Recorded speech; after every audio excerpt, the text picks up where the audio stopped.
Hello everyone, आप सबका स्वागत है मेरे चैनल ट्वेल्थ जंक्शन पे। तो आज हम पढ़ने वाले हैं पॉलिटिकल साइंस का सेकंड बुक का सेकंड चैप्टर पढ़ने वाले हैं। फर्स्ट चैप्टर जब हमने कवर कर लिया पूरी एक वीडियो में, तो अगर आपने वो वीडियो नहीं देखी है तो पहले आप जाकर वो देख लो। तो पहले तो मैं बता दूँ, इस चैप्टर का नाम है एक दल के प्रभुत्व का दौर। एक दल के प्रभुत्व का दौर मतलब कि इस चैप्टर के अंदर पूरा ये बता रखा है कि किस प्रकार एक दल जो था उसका प्रभुत्व किस प्रकार था। और एक दल, जिस दल की बात की गई है वो दल था कांग्रेस पार्टी। यहाँ कांग्रेस पार्टी के बारे में बात की गई है कि किस प्रकार जो कांग्रेस पार्टी है वो पहले 3 चुनाव में कैसे उस कांग्रेस पार्टी का प्रभुत्व रहा, और उसके बाद कांग्रेस पार्टी ने किस प्रकार अपनी जगह जो थी वो समाज के बीच, लोगों के बीच किस प्रकार से अपनी जगह बनाई, और किस प्रकार जो अन्य विपक्षी दल था उनका गठन किस प्रकार हुआ, किस प्रकार उन्होंने ऐसी रणनीतियां अपनाई ताकि वो कांग्रेस पार्टी को गिरा सके। चलो हम अपना जो चैप्टर है वो स्टार्ट करते हैं। भारत जब आज़ाद हुआ था तो भारत का जो संविधान था वो 26 नवंबर 1949 को अंगीकृत किया गया था और 24 जनवरी 1950 पर इस पर हस्ताक्षर किए गए थे। और फिर जाके 26 जनवरी 1950 को हमारा जो संविधान था वो अमल में लाया गया था। तो ये तो सबको पता ही है बेसिक, और ये पता भी होना चाहिए क्योंकि कभी कभी ये एमसीक्यू में भी वैसे आता तो नहीं पर आ भी सकता है, कभी कभार आ जाता है। और जो चुनाव आयोग था उसका गठन जो था वो 1950 में हुआ था। 1951 से 52 के बीच में जो चुनाव थे वो प्रथम चुनाव हुए थे भारत के। सबसे पहले चुनाव आयुक्त जो थे वो थे सुकुमार सेन। ये आपको नाम पता होना चाहिए कि सुकुमार सेन जो थे वो पहले चुनाव आयुक्त बने थे। समस्या ये थी कि स्वतंत्र और निष्पक्ष आम चुनाव करवाने थे। अब हमने ये ध्यान रखा था कि जो भी चुनाव होंगे वो स्वतंत्र होंगे और निष्पक्ष चुनाव होंगे। जो भी 21 वर्ष से ऊपर का होगा, चाहे वो पुरुष हो, महिला हो, किसी भी समाज का हो, किसी भी भाषा बोलने वाला हो, किसी भी प्रकार का व्यक्ति हो, वो सब उस चुनाव में भाग ले सकता है। ये कोई आम बात नहीं थी बिल्कुल भी। चुनाव क्षेत्रों का सीमांकन करना, अब चुनाव तो कराने थे पर ऐसे ही चुनाव नहीं कराए जा सकते थे, उसके लिए चुनाव क्षेत्रों का सीमांकन जो था वो बहुत ही ज़्यादा जरूरी था। अधिकारियों और चुनाव कर्मियों को प्रशिक्षित करना, अब ऐसा तो नहीं था कि सारे तो साक्षर नहीं थे। पहली मतदाता की सूची को जब प्रकाशित किया गया तो उसमें पता चला कि 40 लाख से ज़्यादा जो महिलाएं हैं उनका नाम दर्ज ही नहीं हो पाया है। उनका नाम क्यों नहीं दर्ज हो पाया है? क्योंकि महिलाओं को किसी की बेटी, फला की बीबी, अला की बेटी, ऐसे ऐसे करके नाम जो थे वो लिखे गए थे। उन्होंने उनका जो प्रॉपर एक नाम होता है वो उस टाइप से नहीं लिखा था। इस वजह से जो पहली जो सूची दिखाई गई थी उसको चुनाव आयोग ने मानने से इनकार कर दिया और आयोग ने फैसला किया कि संभव हो सके तो इसको वापस से बनाओ। तो अब जो भी सारा काम हुआ था इतना लंबा समय लगाकर, वो वहीं पे रुक जाता है और वापस से जो सूची है वो तैयार करनी पड़ती है, उसमें बहुत ही ज़्यादा समय लग जाता है। इसलिए जो चुनाव है वो 1951 से लेके 52 तक के बीच में होता है पूरा का पूरा। कम साक्षरता के चलते मतदान की विशेष पद्धति के बारे में सोचना, जो मतदान की जो पद्धति है उसके बारे में भी सोचना था कि किस प्रकार की हम पद्धति अपनाएं कि जो लोग हैं वो आसानी से, बिना किसी कठिनाई के, आसानी से जिसको वो वोट देना चाहे वो अपना वोट दे दे। इसीलिए भारत में उन दिनों इलेक्ट्रॉनिक वोटिंग मशीन का इस्तेमाल हुआ था, जिससे मतदाता जो था वो उम्मीदवारों के बारे में अपनी पसंद जो था वो जाहिर करता था और जिसे उन्हें वोट देना था वो आराम से दे सकता था। प्रथम 3 चुनावों में कांग्रेस के प्रभुत्व के क्या कारण थे? अब जो प्रथम 3 चुनाव होते हैं, पहला आम चुनाव होता है 1951 से 52, दूसरा आम चुनाव होता है 1957 में और तीसरा आम चुनाव होता है 1962 में। और इन तीनों ही चुनावों में जो कांग्रेस का प्रभुत्व था वो इतना ज़्यादा था कि विपक्षी दल जो थे उनकी कोई जगह ही नहीं थी बिल्कुल भी। एक तरह से ये समझा जा सकता है। देश की सबसे बड़ी पार्टी थी और सबसे पुरानी पार्टी थी। अब प्रभुत्व के जो कारण थे हम उनको समझ लेते हैं। पहला कारण तो यही था कि ये देश की जो सबसे बड़ी पार्टी थी और सबसे पुरानी पार्टी थी। पार्टी का गठन जो था वो 1885 में हुआ था इस पार्टी का गठन जो था वो 1885 में हुआ था, जब अंग्रेजों का समय चल रहा था तब। इसलिए ये सबसे पुरानी पार्टी थी और सबसे बड़ी पार्टी थी। इस वजह से भी लोग जो थे इसको बहुत ज़्यादा लोकप्रिय मानते थे। सबसे मजबूत संगठन, अब सबसे मजबूत संगठन क्यों था ये? क्योंकि इस जो ये पार्टी थी ना, वहाँ पर हर प्रकार के लोग जो थे, जो भी निचली जाति के, ऊंची जाति के, मध्य वर्ग, व्यापारी और हर प्रकार के जो लोग थे वो यहाँ इस पार्टी में थे। इसलिए ये सबसे मजबूत संगठन था उस समय का। और सबसे लोकप्रिय नेता जवाहरलाल नेहरू जी, जो कि हमारे भारत के प्रथम स्वतंत्र भारत के प्रथम प्रधानमंत्री थे, वो सबसे लोकप्रिय नेता थे उस समय में, और वो भी इसी पार्टी से थे, तो इसलिए इसका जो प्रभुत्व था वो और ज़्यादा बढ़ गया था। इस पार्टी ने भी भारत को आज़ाद कराने में बहुत ही ज़्यादा योगदान दिया, जिस वजह से ये बहुत ज़्यादा लोकप्रिय थी। सभी वर्गों का समर्थन, नेहरू जैसे करिश्माई नेता इनमें शामिल थे। सबको साथ लेकर चलने की प्रगति, जो कि मैं आपको अभी बता चुकी हूँ कि किस प्रकार से ये सभी वर्गों को साथ लेकर चलती थी। कांग्रेस किन अर्थों में एक विचारधारात्मक गठबंधन थी, ये टॉपिक हम डिस्कस कर चुके हैं अभी। जो भी पीछे पॉइंट थे वही ये मेन रीज़न है कि किस प्रकार ये एक विचारधारात्मक गठबंधन थी। विभिन्न विचारधाराओं वाले मानने वाले लोग जो थे वो कांग्रेस के सदस्य थे। इसमें समाजवादी और पूंजीवादी दोनों तरह के लोग शामिल थे।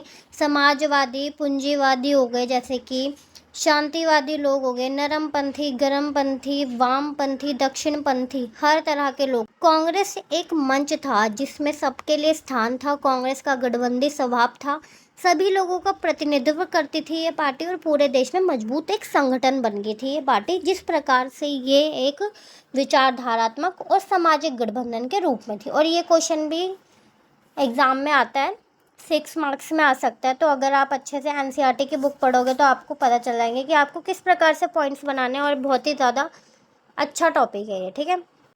भारतीय कम्युनिस्ट पार्टी में विभाजन। कम्युनिस्ट पार्टी का नाम आपने शायद सुना होगा पहले। जो कम्युनिस्ट पार्टी का जो नाम है वो आपने अपनी जो पहली बुक है ये वाली, उसमें जो आपने जो सोवियत संघ के बारे में पढ़ा था उसमें भी ये कम्युनिस्ट पार्टी ही थी।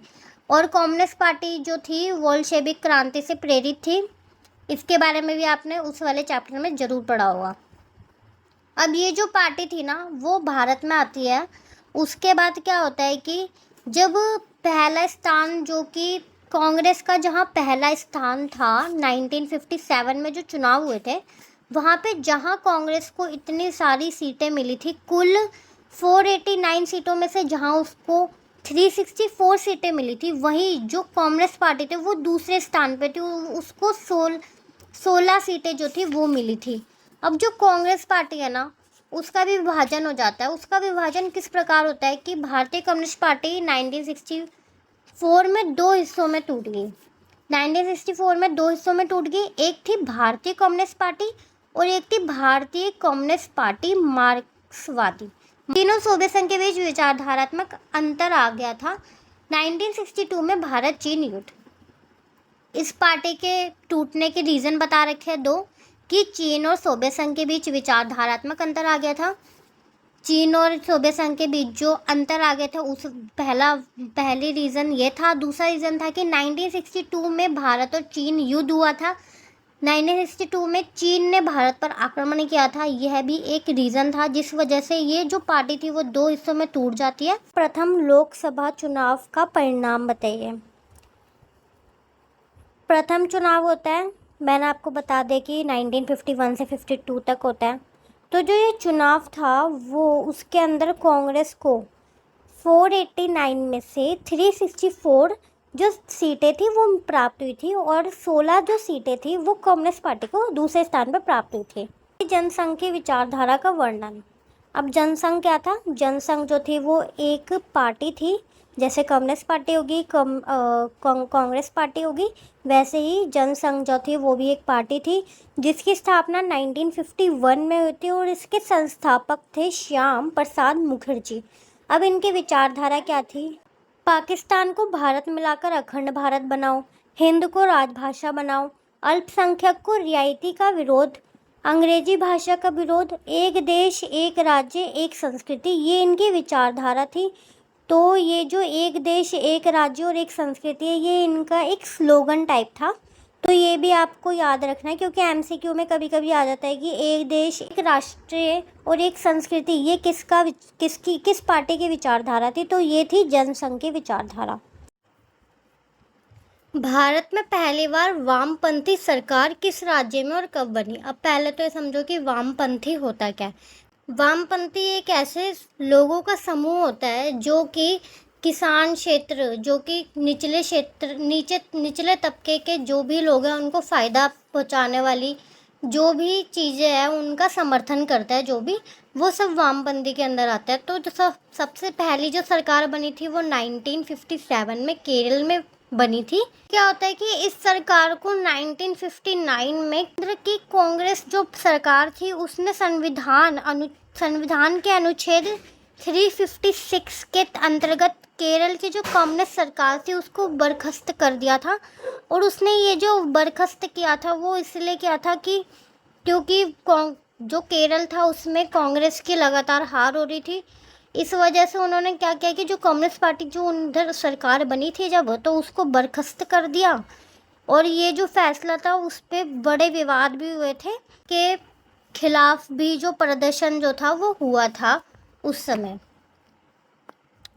सोशलिस्ट पार्टी का वर्णन कीजिए। सोशलिस्ट पार्टी जो थी वो पहले कांग्रेस के अंतर्गत एक युवा नेता की जो पार्टी थी वो थी। परंतु क्या होता है कि 1948 में कांग्रेस क्या करता है कि अपने संविधान में एक बदलाव करता है। और उन्होंने ये बदलाव इसलिए किया था ताकि जो कांग्रेस के सदस्य हैं वो दोहरी सदस्यता ना धारण कर सके, ताकि कोई ऐसा ना हो कि वो कांग्रेस पार्टी की सरकार में भी हो और वो किसी और पार्टी में भी हो। इसलिए उन्होंने 1948 में अपने संविधान में बदलाव किया।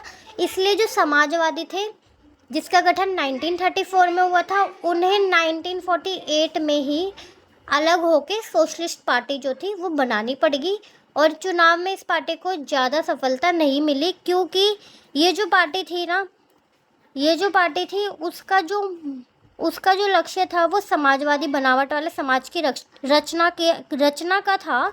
परंतु अब क्या होता है कि 1955 में भी जो कांग्रेस सरकार है वो घोषणा कर देती है कि उनका लक्ष्य ये है कि वो समाजवादी बनावट वाली समाज की रचना जो है वो करे। तो अब वो सोशलिस्ट पार्टी जो थी वो कांग्रेस पार्टी का सामना तो बिल्कुल कर ही नहीं सकती थी, क्योंकि कांग्रेस जो पार्टी थी वो तो बहुत ही ज़्यादा लोकप्रिय थी और वो उसके सामने एक मुद्दा रख ही नहीं सकती थी अपने होने का।